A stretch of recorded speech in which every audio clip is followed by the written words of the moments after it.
Hey guys, I'm Cody, the editor behind Past Life Pro, coming at you with another Cinema Mods showcase, this one being the 7th in the series. Today, I'll be talking about the BauerCam mod. I don't know really how you pronounce that, to be honest. Maybe it's BauerCam mod? I'm just gonna say BauerCam mod for now. Anyways, for Minecraft 1.9 and 1.9.4. What? You've never heard of this mod before? Well, think of this as your PixelCam mod that's actually up to date with 1.9.4. Mind you, there are some notable differences. And yes, we'll get to them soon.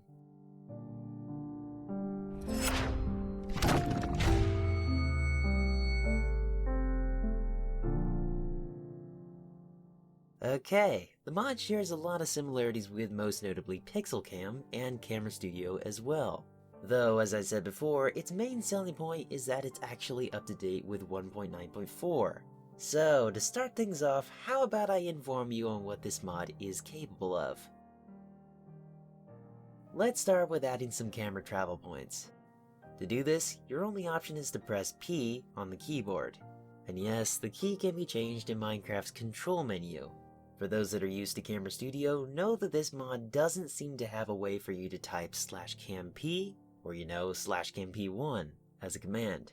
So yeah, P is the only way for you to set down points. Now, how do we traverse these points? Well, to do that, type /cam start and then the number of frames. Yeah, unlike Camera Studio or PixelCam, this mod doesn't run on seconds, minutes, or hours, so it may be a little confusing for a lot of people. Well, don't worry, here's how to convert times, such as 20 seconds, into the amount of frames you need. Seconds multiplied by FPS equals frames. This is the formula that you will be expected to use. Let's roll with a 20-second example. Alright, let's replace seconds with 20. For your FPS, this is mainly for your ending product video. For YouTube, 60 FPS has become pretty popular nowadays, so I'm replacing FPS with 60. Multiply the two together to get 1200. 1200 frames are equal to 20 seconds of 60 FPS footage. That amount of frames is what you'll use. See? It's pretty easy. Don't worry, later on in this video, we'll be briefly touching on this again, mainly so you can fully understand it. To stop your in-motion camera, you type /cam stop. There doesn't seem to be a /cam resume feature, so your only bet to continuing your camera path is to begin again with /cam start and however many frames you want. To reach a specific camera travel point, you would type /cam go to and the number of the point. For example, /cam go to 2. Unlike Camera Studio, there is no way to go /cam go to P2 or anything like that. If I remember correctly, this may be more like the PixelCam mod, now that I think about it. Here's a feature that I seriously doubt Camera Studio or even PixelCam even have. /cam replace. So yeah, let's just say you want to move the second point somewhere else. To do that, you go to the place you want the point to be at, and then type /cam replace 2. Previously in Camera Studio, you would have needed to undo the point, then add it back again. For this, we pretty much skip a step, which is good. On the topic of removing camera points, let's just say you don't like where you put your point, and perhaps you want to undo it.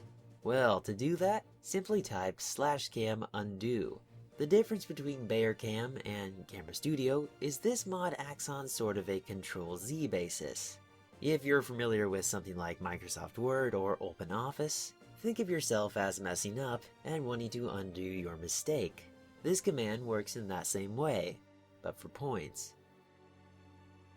What about when you want to completely delete your camera travel path? Well, to do that, use the command /cam clear. If you're familiar with Camera Studio or the PixelCam mod, you will know that both hold a feature known as camera roll. To roll or tilt your camera, these are your keys. L for clockwise roll, J for counterclockwise roll, K for repositioning the screen back to its original horizontal position. And yes, the keys can be changed in Minecraft's controls menu. Alrighty, that concludes all the commands / features that this mod has to offer. If you're one of those guys hoping for cam third person, elastic time, or for that matter /cam target, saving, or loading camera paths, yeah, this mod doesn't have those. Hopefully in the future, it will. Okay, now that you're up to date with the ins and outs of this mod, it's time I brought you through an example. I'm gonna say it right here, right now.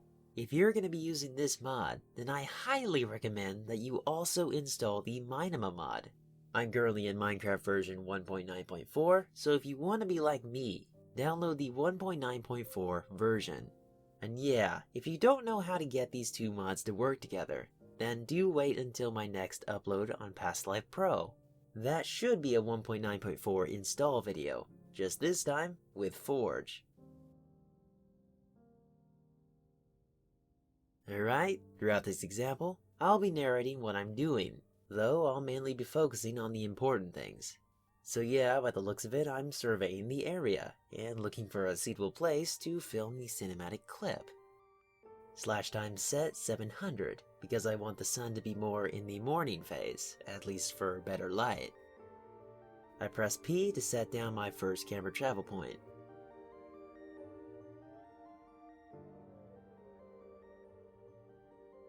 And there goes my second point. Now, since there is no elastic time, I'll just be simply starting the shot. Time out!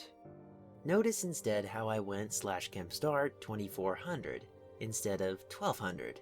I am wanting a 20-second shot, so what gives?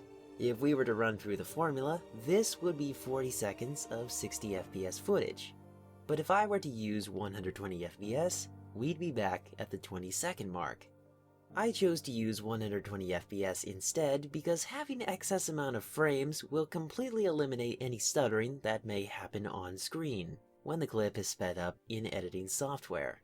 That's the key to creating buttery smooth cinematic clips, because oftentimes with just using 60 FPS you might not have enough frames to compensate for how fast your camera is moving. It might not matter here since my camera will be moving quite slowly, though this is more or less to teach you. Time in. As you can see, I'm setting my render quality and my shadow quality to their full amount. You know, just to improve the look of the shot. I pressed F4 to activate Minema. I'm restarting /cam start 2400 so that Minema will have the entire shot in its sights by the time it finishes. And yeah, when you see the camera has stopped moving, you'd press F4 again to turn off Minema. Alright, the process of getting your frames to turn into the ending product clip is generally pretty simple, though I still thought it was worth showing this. I now work almost exclusively in Sony Vegas, so that's the software I will be using. To import your frames, go to File, Import, Media. Click the first image, and then check the box that reads Open Sequence. Click Open. So now, let's start chopping off the useless parts of the video, mainly the front portion and the back. You can use the S key to separate the clip into two parts, then you simply delete the part you don't want. Same with the other side as well.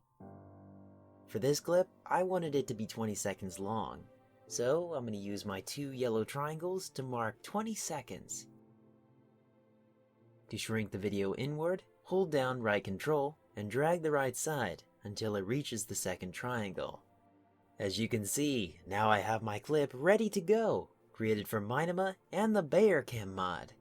That's all there is to it. If this BauerCam tutorial with the inclusion of Minema for 1.9.4 Cinema Mods tutorial was of any use to you, then do hit the like button. And before you go, don't forget to check out my channel for some more Minecraft tutorials, some pro quality cinematics, and a bunch of other videos that you shouldn't miss. Anyways, I'm Cody, and this is Past Life Pro, where creativity is always a part of my life, as it will be for yours. Alright, see you guys!